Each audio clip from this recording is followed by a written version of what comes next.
Nous allons nous lever, bien-aimés, pour la lecture de la parole. Je vais prendre avec vous un texte qu'on a vu il n'y a pas très longtemps dans l'épître de Paul aux Colossiens, chapitre 1er. L'épître de Paul aux Colossiens, chapitre 1er.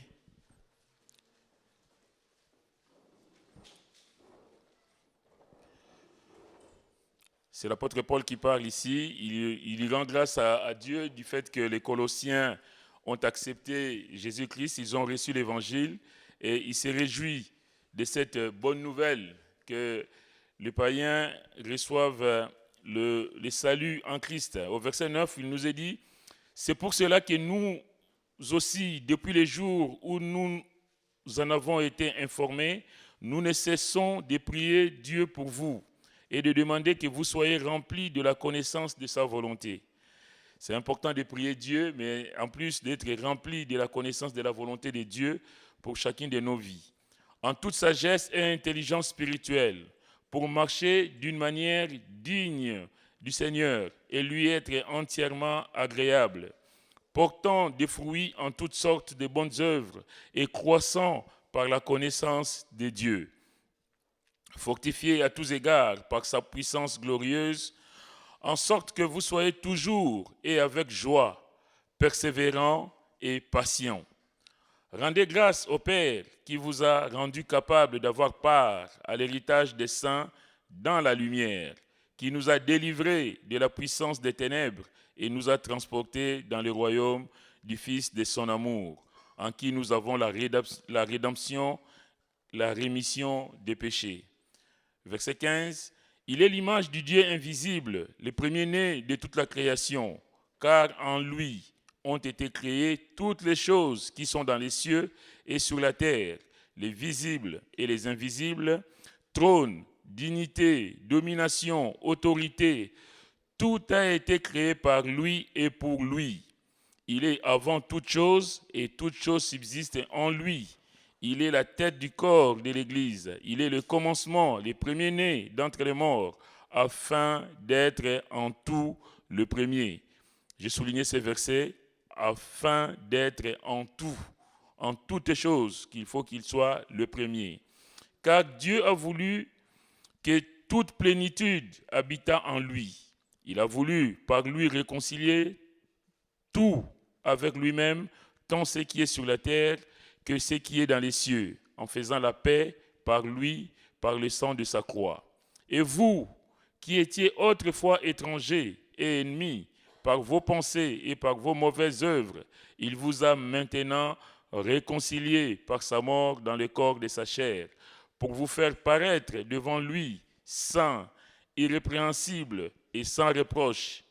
Verset 23, si du moins vous demeurez fondés et inébranlable dans la foi, sans vous détourner de l'espérance de l'évangile que vous avez entendu, qui a été prêché à toute créature sous le ciel et dont moi, Paul, j'ai été fait ministre. On va s'arrêter là pour l'instant. On va demander la grâce de Dieu. Seigneur, merci pour ce moment, merci pour ta grâce infinie. Merci Seigneur parce que chaque jour nous réalisons combien nous sommes au bénéfice de cette grâce et chaque jour nous voulons Seigneur témoigner notre reconnaissance Seigneur. Oui c'est vrai nous étions loin de toi mais dans ta grâce Seigneur tu nous as attirés près de toi Seigneur. Nous pouvons le dire, le chanter plus près de toi Seigneur. Oui notre Dieu quelle joie pour nous de sentir que nous avons un Père qui nous aime, un Père tendre, généreux qui prend soin de nous dans les moindres détails. Seigneur mon Dieu cet après-midi nous prions que tu passes dans les rangs, que tu visites ton peuple Seigneur. Toi qui connais les besoins, les attentes, les cris des cœurs, Seigneur, glorifie ton nom, Seigneur, s'il te plaît. Merci pour tout. Bénis ce moment, que tout soit pour ta seule gloire. Au nom de Jésus. Amen. Amen. Pouvez vous asseoir, bien-aimés. Je disais donc Paul qui parle aux Colossiens. Je rappelle que l'épître de Paul, de Paul aux Colossiens, c'est une épître qui est écrite. L'homme de Dieu est en prison. Il aura beaucoup écrit en prison et cette épître fait partie de ce qu'on appelle les épîtres de Paul, les épîtres de captivité. Donc il est en captivité, mais il va prendre le temps d'écrire. La ville de Colosse se trouvait près de Laodicée et d'Éphèse. Il semble que l'apôtre Paul n'a jamais mis les pieds à Colosse. Il n'a jamais mis les pieds à Colosse, mais il entend de bonnes nouvelles et se réjouit de ces bonnes nouvelles. Combien bien aimé quand nous apprenons des bonnes nouvelles venant de d'autres assemblées, d'autres frères, d'autres sœurs qui ont été visités, combien nous devons nous réjouir.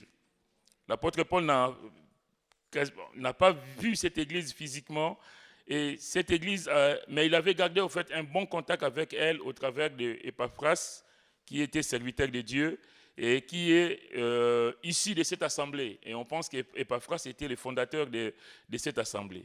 Mais pourquoi l'apôtre Paul écrit-il cet épître? Dans cet épître, l'apôtre cherche à tordre le cou à la fausse doctrine. Les fausses doctrines, ce n'est pas d'aujourd'hui. Depuis que le monde est monde, en tout cas depuis que l'Église existe, il y a toujours eu des fausses doctrines. Et la fausse doctrine est introduite par des philosophies dans l'Assemblée. Les philosophies païennes, évidemment, qui rentrent dans l'Église, qui apportent un message qui est contraire au message de Christ. Il s'agissait donc d'un mélange d'enseignements chrétiens.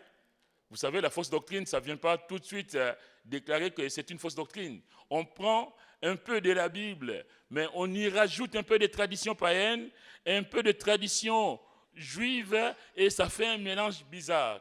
Mais où est Christ dans tout cela? C'est la question, en fait, l'apôtre Paul se pose. Où est Jésus dans ce mélange qui s'introduit dans l'Église?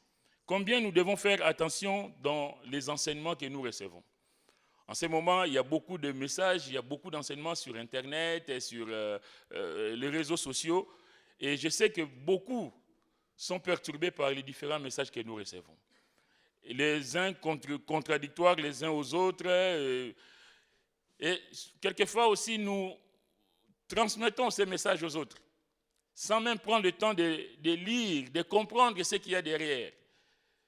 Et cet après-midi, laissez-moi vous dire que faisons attention aux messages que nous transmettons. C'est vrai, c'est une chose, parce qu'on ne demande pas. On reçoit un message sur son téléphone, de WhatsApp, d'autres réseaux ou tout ça, mais de ne pas envoyer systématiquement, de prendre le temps d'examiner. Personnellement, moi, je n'envoie pas n'importe quoi. J'ai dit à ma femme, moi, quand j'envoie un message, c'est parce que je trouve que le message est édifiant. Que c'est un message qui sert pour le corps du Christ. C'est un message qui peut consoler quelqu'un, qui peut apporter quelque chose à quelqu'un. Et effectivement, moi-même, j'ai été combien de fois édifié par des messages que j'ai reçus des autres. Le but, donc, je veux dire, ce n'est pas de ne pas envoyer, mais d'examiner toute chose, de ne pas envoyer n'importe quoi. Donc, il y a la fausse doctrine qui rentre dans l'assemblée. Et le but des fausses doctrines, c'est toujours de détourner l'attention des chrétiens. Et le but, c'est de détourner l'attention des chrétiens de l'essentiel. Et ici, l'essentiel, vous vous doutez, vous êtes comme moi, l'essentiel, c'est Jésus. Si dans notre vie, nous séparons de l'essentiel, si dans la vie chrétienne, Jésus n'est pas au cœur de la vie chrétienne, il y a un danger. Il y a quelque chose qui déraille. Il y a quelque chose qui n'est pas à sa place. L'apôtre Paul le dit, on va le lire dans Colossiens chapitre 2, au verset 6, il nous est dit, « Ainsi donc, comme vous avez reçu le Seigneur, Jésus-Christ, marchez en lui. » Quand on a reçu le Seigneur, évidemment, on ne marche pas d'une autre façon, on marche en lui. Marcher en lui, étant enraciné et fondé en lui. Il est en train de tirer la sonnette que vous avez reçu Jésus-Christ. Ne vous laissez pas déstabiliser par d'autres enseignements. Marchez en lui, étant enraciné, planté, les racines plantées en Christ, fondé en lui et affermi par la foi, d'après les instructions qui vous ont été données et abondées en actions de grâce. Au verset 8, prenez garde que personne ne fasse de vous sa proie par la philosophie et par une vaine tromperie, s'appuyant sur la tradition des hommes, sur les rudiments du monde et non sur Christ. Il y a beaucoup d'églises où on s'écarte de la vérité, on s'écarte du message essentiel. On prêche le pasteur, on prêche sa vie personnelle, mais on éloigne Christ du message. Il y a de fausses doctrines où c'est la prospérité, ou d'autres, je ne sais pas moi, il y a plein d'autres choses, où on cherche que des sorciers. Moi, je connais des assemblées, notamment chez nous en Afrique, où le message principal, c'est que ton frère, ta soeur, ton père, ta mère, c'est ton ennemi. Si tu as des problèmes, c'est un de tes parents. Sinon les deux. Mais ça, c'est complètement, mais c'est archi faux. Archi faux. On cherche les marabouts partout, les sorciers partout. Donc du coup, personne n'a confiance en personne. Mais ils sont à l'église. Et ça, c'est terrible. Prenez garde que personne ne fasse de vous sa proie par la philosophie et par une vaine tromperie. C'est délibéré qu'on vient tromper le peuple de Dieu, qu'on va annoncer des fausses nouvelles, des fausses nouvelles, des fausses doctrines. Le but, évidemment, quelquefois, c'est de soutirer de l'argent aux chrétiens. Quel dommage. S'appuyant sur la tradition des hommes, sur le rudiment du monde. Qu'est-ce que le rudiment du monde vient de faire à l'Église? Nous, on marche selon le Seigneur, enracinés, fondés en lui, que son nom soit béni. C'est pourquoi l'apôtre Paul donc place Jésus au cœur de cette épître. Il rappelle que vous êtes bousculés par les fausses doctrines, mais moi j'ai un message pour vous. C'est comme nous cet après-midi, le message que le Seigneur a pour nous, c'est que Jésus soit le centre de chacune de nos vies. Alléluia. Que Jésus soit au cœur de chacune de nos vies. Jésus doit occuper la première place en tout. L'apôtre ne parle pas de la prééminence d'une religion, parce qu'il est question ici de la prééminence de Christ. Dans ma Bible, c'est marqué la suprématie de Christ. Jésus doit être le premier en tout. Et l'homme de Dieu ne parle pas de la prééminence d'une religion. Le catholicisme qui serait supérieur au protestantisme, ou l'évangélisme, je ne sais pas quoi. Il parle d'un homme, il parle de Jésus. Quelquefois, les gens se bousculent, sont un peu dans des guéguerres, et je veux dire, complètement aberrantes, où telle dénomination vaut plus que l'autre, ou telle religion vaut plus qu'une autre. Ici, l'apôtre ne parle pas d'une religion, il parle d'une personne. Combien dans notre vie nous devons mettre, pas une religion, pas une dénomination, mais de mettre le Seigneur au centre de notre vie. Il parle en tout cas d'une personne, à savoir Jésus-Christ. Il démontre pourquoi Jésus doit être à la première place dans la vie de chaque chrétien. Raison pour laquelle il dit, il est l'image du Dieu invisible. Pourquoi Jésus doit être le premier en tout? Pourquoi il doit être vénéré, il doit être adoré? Nous adorons le Seigneur, nous le louons, nous le célébrons, parce qu'il est le Créateur. Il est au-dessus de tout. La question que nous pouvons nous poser cet après-midi, est-ce que Jésus a-t-il la première place dans nos vies? Est-ce que nous faisons de lui le cœur, le centre de nos vies? Est-ce qu'il a la prééminence dans nos vies? Vous savez, on peut être chrétien, on peut être à l'église, on peut aimer Jésus, mais pas en faire forcément le premier dans sa vie. On aime Jésus, mais peut-être qu'il est, si on met dans un ordre de préférence, peut-être entre la 3e, 4e place. Ma vie d'abord, je fais ce que je veux, et puis le Seigneur, on verra. La Bible, je la lis, quand je veux. Dieu parle tantôt d'une façon, tantôt d'une autre. Oui, mais ça, on verra plus tard. Je fais d'abord, moi d'abord, et le Seigneur après. C'est ça le message. Si nous considérons que Jésus, il est ce qu'il est, comme le décrit l'apôtre Paul, mais il doit être le premier. Il est le premier, il doit être le premier en tout. La question, c'est que est-ce qu'il est à la première place de ta vie, de ma vie? Est-ce qu'il est le premier en tout domaine de notre vie? Il y a peut-être des domaines où nous mettons, Seigneur, toi tu prends la première place. Parce que quand je suis en difficulté, Seigneur, il n'y a que toi qui peux venir à mon secours. Quand les choses vont mal, Seigneur, c'est vers toi que je vais me tourner. Mais quand les choses vont bien, est-ce qu'il est toujours à la première place? Ça, c'est la question. Quelquefois, si tout va bien, on oublie. On oublie même que Jésus existe. On pense que tout, voilà, c'est acquis, c'est gagné, voilà, par nos propres efforts. Si dans le monde, les gens se battent pour les premières places, on le voit en politique, on voit des gens qui se font la guerre. Ils sont dans une même famille politique, mais ça se bagarre à l'intérieur parce qu'il y en a un qui veut être le premier. Il veut dominer les autres. Il veut que les autres soient sous sa direction. Sinon, il démissionne. C'est terrible. On voit ça en politique, on voit ça dans les religions. On parlait ce matin du pape. On ne sait pas pourquoi il y a, au sommet de la pyramide, il y a un certain chef, alors que la Bible ne lui a jamais accordé ces titres. Au travail, il y a des gens qui se bagarrent pour être toujours le premier. Les sous-directeurs qui veulent pousser les directeurs à la porte pour prendre sa place.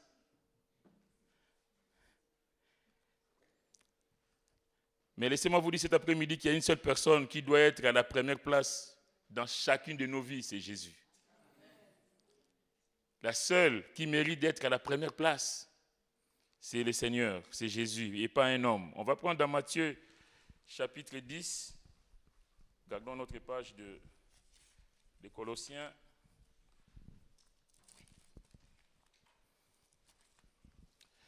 Matthieu chapitre 10, nous allons lire à partir du verset 34. Matthieu 10. C'est le Seigneur qui parle, il dit « Ne croyez pas que je sois venu apporter la paix sur la terre. Je ne suis pas venu apporter la paix, mais l'épée. » Matthieu 10, verset 34. « Ne croyez pas que je sois venu apporter la paix sur la terre. Je ne suis pas venu apporter la paix, mais l'épée. » Ça paraît bizarre, lui, le prince de la paix, qui parle de l'épée. « Car je suis venu mettre la division, verset 35, entre l'homme et son père, entre la fille et sa mère, entre la belle-fille et sa belle-mère, et l'homme aura pour ennemi les gens de sa maison. » Verset 37, c'est là où je voulais vraiment qu'on en vienne. « Celui qui aime son père ou sa mère plus que moi n'est pas digne de moi. » C'est normal. Il y a des gens qui disent, moi, ma mère, c'est tout pour moi. Mon père, c'est tout pour moi.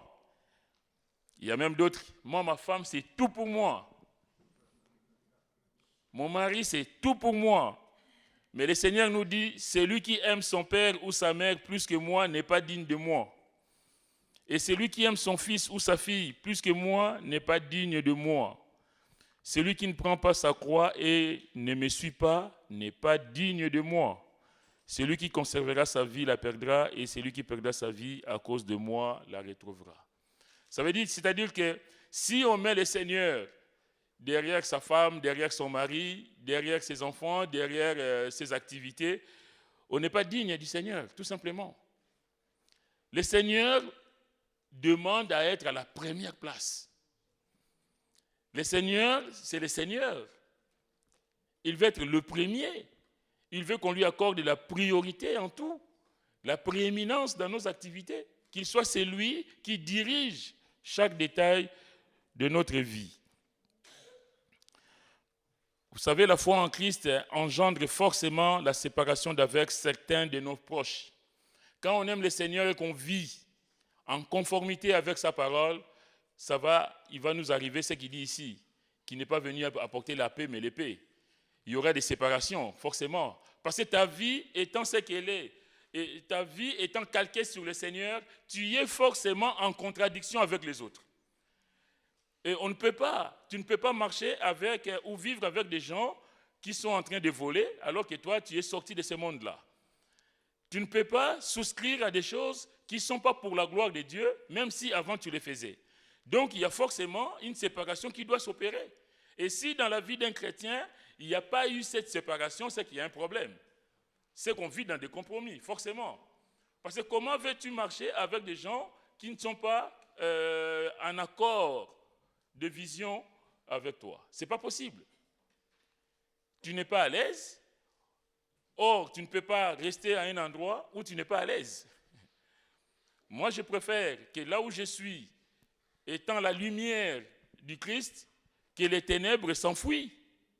Qu'un enfant de Dieu qui se trouve à un endroit, que les ténèbres reculent. Qu'on puisse voir que oui, par ta présence, il y a les choses qui changent. Là où les gens volaient, mais parce que toi tu es là, ils vont dire non, on fait attention là. Parce que lui, non. Ou alors les gens vont se séparer de toi parce qu'ils savent qu'ils ne peuvent pas vivre leur vie comme ils le veulent parce que toi tu es là. Il y a forcément une séparation qui doit s'opérer. Je le dis souvent dans des messages, mais quand j'arrive par exemple dans des maisons de membres de la famille où ils sont en train de regarder la télé avec la musique là du pays, les femmes dénudées et tout qui sont en train de danser, mais dès que je rentre, me connaissant, si la personne n'éteint pas sa télé, c'est moi qui vais le lui dire. Que moi, je ne regarde pas ces choses-là. Si tu veux que je reste, est-ce qu'il y a moyen que tu arrêtes ça? Et souvent, je n'ai même pas le dire, c'est dès que j'arrive, là, il est où la télécommande? Tu casses sa joie, mais pour la gloire du Seigneur. Et là même, c'est même une occasion pour nous de dire, mais attends, mais pourquoi tu regardes des choses comme ça? Et tu lui parles du Seigneur. Tu n'as pas de chant religieux, tu n'as pas la louange et tout ça dans toutes les maisons de la musique chrétienne. Mettez-moi, pourquoi tu es encore dans ces choses-là? Et tu peux lui parler. Mais si toi tu rentres dans cette maison, pasteur Jean Makassi qui arrive, et grand écran, il y a la musique là et tout ça, et puis le pasteur qui fait semblant. Comme s'il ne regardait pas. Ben attends, hey. Non, il faut prendre des positions. Ça, moi je l'ai dit souvent dans les messages, mais un enfant de Dieu, c'est celui qui prend position pour le Seigneur. Nous dégageons l'odeur du Christ, le parfum de Christ en nous. Dès que tu arrives à un endroit, il y a des choses, les choses doivent changer. Si tu arrives à des endroits où, si tu es à des endroits où les gens continuent de faire comme si tu n'étais pas là, c'est que dans ton témoignage, il y a des failles. Où ils ne te considèrent pas vraiment comme étant un bon chrétien, c'est-à-dire que de temps en temps, tu es avec eux, tu fais des choses comme eux, donc du coup, tu ne dégages pas cette crainte qu'ils devaient avoir de toi. Crainte entre guillemets, parce que là, ta présence, c'est quelque part la présence de Dieu. Tu es à l'Esprit de Dieu en toi, tu arrives quelque part, les choses doivent changer. Mais si toi tu arrives, ils le mettent encore plus fort. Mais parce qu'ils savent que toi, tu ne réagis pas. Tu n'as jamais dénoncé ces pratiques. Que Dieu nous aide en tout cas. Quand le Seigneur est à la première place de notre vie, bien aimé, les restes, ça passe derrière. Les restes doivent aller derrière. La foi en Christ, je disais tout à l'heure, donc engendre forcément la séparation d'avec certains de nos proches, certaines façons de vivre dans le monde, ce qui était le monde avant, on ne vit plus comme avant. Il y a forcément des choses qu'on doit lâcher, des choses qu'on ne doit plus faire. Je ne suis plus comme avant, les choses doivent changer. Il y a aussi, évidemment, dans le monde spirituel, l'ennemi, les diables, l'ennemi de Dieu, notre adversaire, qui cherche à avoir la première place dans nos vies. Parce que si tu ne laisses pas la première place au Seigneur, il y a forcément quelqu'un qui occupe la première place. Si ce n'est pas le Seigneur qui guide ta vie, on le dit souvent, mais ça c'est biblique, il n'y a pas d'alternative. Il n'y a pas quelqu'un d'autre qui va prendre la place laissée vacante. Hein. C'est l'ennemi qui va s'engouffrer. Parce que toi, tu n'as pas mis le Seigneur à ta première place, l'ennemi va saisir l'occasion. C'est pourquoi il y a des vies qui, c'est un peu en dents de scie. Quelquefois, on est spirituellement haut, quelquefois, même si quelquefois, nous aussi, c'est vrai qu'on peut avoir quelques tiédeurs, et puis un petit coup de boost, et le Seigneur te booste un peu, ça répare. Mais souvent, c'est parce qu'on vit de temps en temps avec le Seigneur, de temps en temps avec l'autre, et puis on ne sait pas trop, on est tiède, quoi. Comme disait le pasteur ce matin, si tu es tiède, je te vomirai de ma bouche. Mais oui, c'est écrit.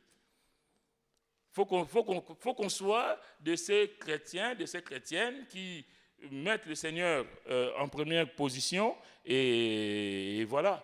C'est-à-dire que physiquement, je peux me sentir faible, mais spirituellement, je suis toujours en forme.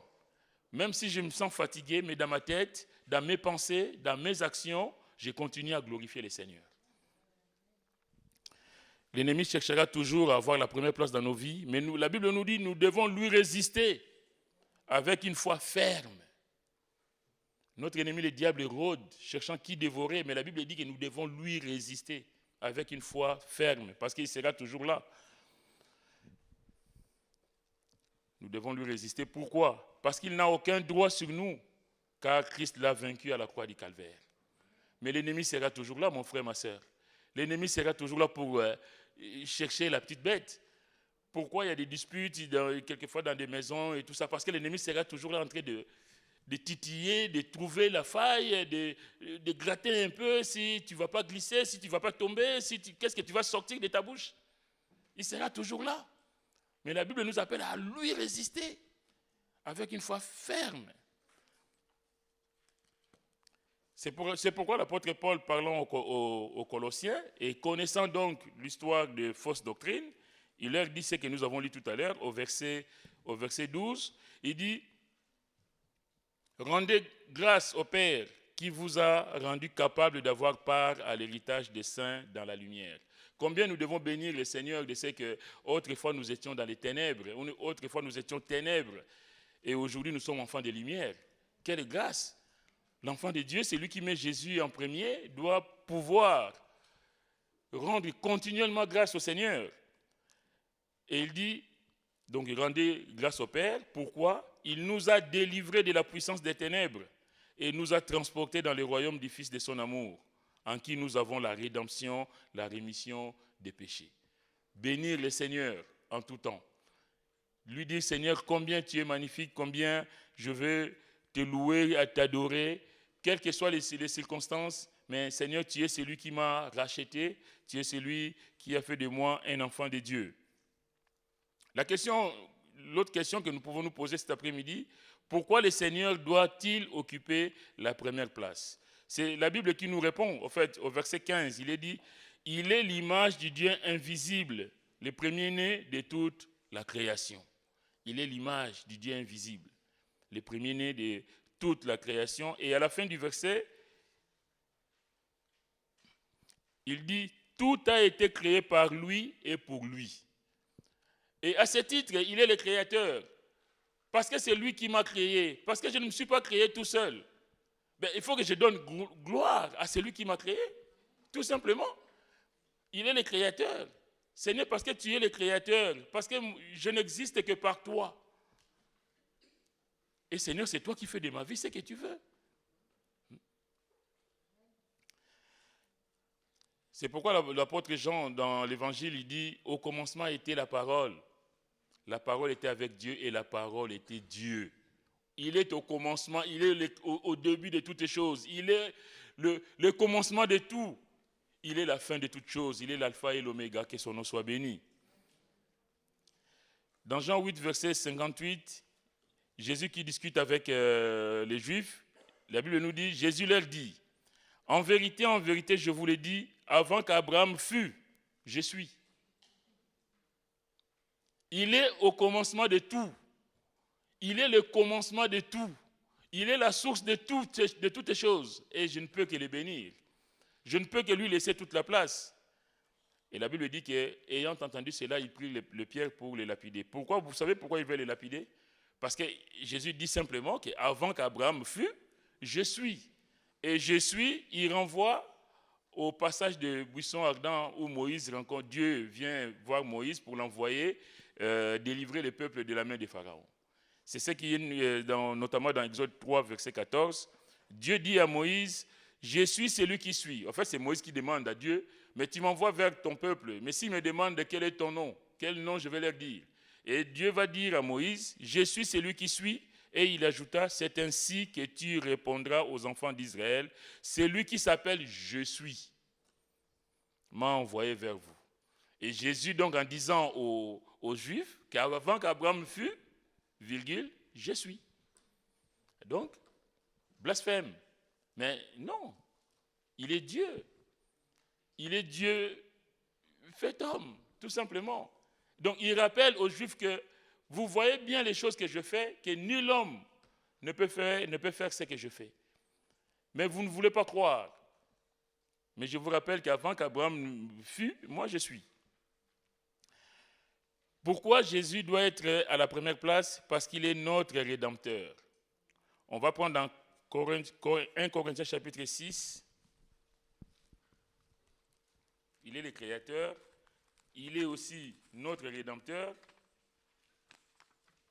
1 Corinthiens chapitre 6.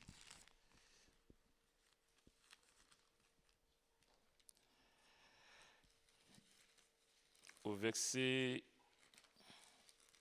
à la fin du chapitre, au verset 19, il dit « Ne savez-vous pas que votre corps est le temple du Saint-Esprit qui est en vous, que vous avez reçu de Dieu et que vous ne vous appartenez point à vous-même. Je n'appartiens plus à moi-même, j'appartiens au Seigneur. Je suis à lui. Et parce que je suis à lui, c'est lui qui gère ma vie. Vous ne vous appartenez point à vous-même, car vous avez été rachetés à un grand prix. Vous avez été rachetés à un grand prix. Glorifiez donc Dieu dans votre corps et dans votre esprit, qui appartiennent à qui? À Dieu. Il est le Rédempteur, il est celui qui m'a racheté de ma vaine manière de vivre. À ce titre, je lui laisse toute la place. Il y a aussi ce verset dans Jean 8, verset 34, c'est le Seigneur qui parle, il dit « En vérité, je vous l'ai dit, leur répliqua Jésus, toujours en discussion avec les Juifs, quiconque se livre au péché est esclave du péché. Mais, au verset 36, si donc le Fils vous affranchit, vous serez réellement libre. J'étais dans ma boue du péché, j'étais dans ma vie d'avant dans les ténèbres, englué dans les ténèbres, mais le Seigneur est venu me chercher. Le Seigneur est venu nous chercher, mes bien-aimés. Et aujourd'hui, nous sommes enfants de lumière. Et à ce titre, je ne m'appartiens plus à moi-même, j'appartiens au Seigneur. Ce qui est à toi, tu vas au marché, tu t'achètes 1 kilo de viande pour faire un petit repas le soir. La viande n'appartient plus au boucher, la viande est à toi parce que tu as payé. C'est à toi si tu veux faire, je ne sais pas moi, des steaks, tout ce que tu veux, ça t'appartient. Et nous, c'est pareil, nous appartenons au Seigneur. Et parce que j'appartiens au Seigneur, ma vie lui appartient, tout en moi lui appartient. Donc je laisse le Seigneur conduire ma vie. Et c'est le cas de chacun de nous. Est-ce qu'il est la priorité? Est-ce qu'il est au cœur de notre vie? Si donc le Fils vous affranchit, vous serez réellement libre. Est-ce que nous avons laissé le Seigneur nous affranchir? Est-ce que nous sommes réellement libres? Quiconque se livre au péché est esclave du péché. Est-ce que le péché a été complètement éradiqué de nos vies? Ça, c'est la question qu'on doit se poser. Est-ce que nous avons vraiment été libérés et laissé le Seigneur, en tout cas, nous libérer? Par son sang précieux, il nous a rachetés et nous lui appartenons de plein droit. L'esclave appartient au maître. L'esclave appartient à son maître. L'esclave, tu étais esclave de quelqu'un, le maître vient, il dit, je le prends, il devient mon esclave. Combien je dois payer? L'ancien propriétaire fixe un prix, on prend l'esclave et l'esclave appartient à son maître. Et l'apôtre Paul se présente comme esclave de Jésus-Christ. Sommes-nous des esclaves de Jésus-Christ? Es-tu esclave de Jésus-Christ? As-tu laissé le Seigneur te racheter? Est-ce que ta vie appartient à Jésus-Christ? C'est la question que nous pouvons nous poser. Avons-nous conscience de cela? Que le Seigneur a tout donné à la croix pour nous, qu'il a tout payé pour que nous ayons la paix, pour que nous soyons en vie, je veux dire spirituellement, et même en vie physiquement. Est-ce que nous réalisons l'œuvre du Seigneur dans nos vies? Est-ce que nous lui laissons toute la place? En tout cas, si nous en prenons conscience, nous irons de victoire en victoire, car c'est lui qui opère tout en nous. Si nous prenons conscience que Jésus a tout payé, il a tout accompli. Mes frères, mes sœurs, laissez-moi vous dire cet après-midi, je vais m'arrêter là, que rien ne va nous résister. Nous irons de victoire en victoire parce que c'est lui qui va opérer des choses en nous. Dans la difficulté, c'est lui qui répondra présent. Dans la maladie, c'est lui qui se lèvera Parce qu'il va te rappeler que par ces meurtrissures, j'étais guéri. J'ai versé mon sang pour que tu aies aussi la guérison.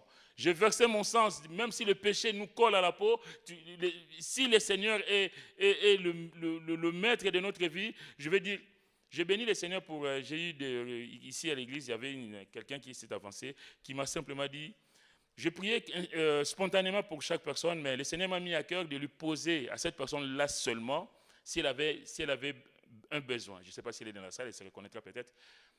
Et la personne me dit, ma prière, pasteur, c'est que je veux être délivré de l'impudicité.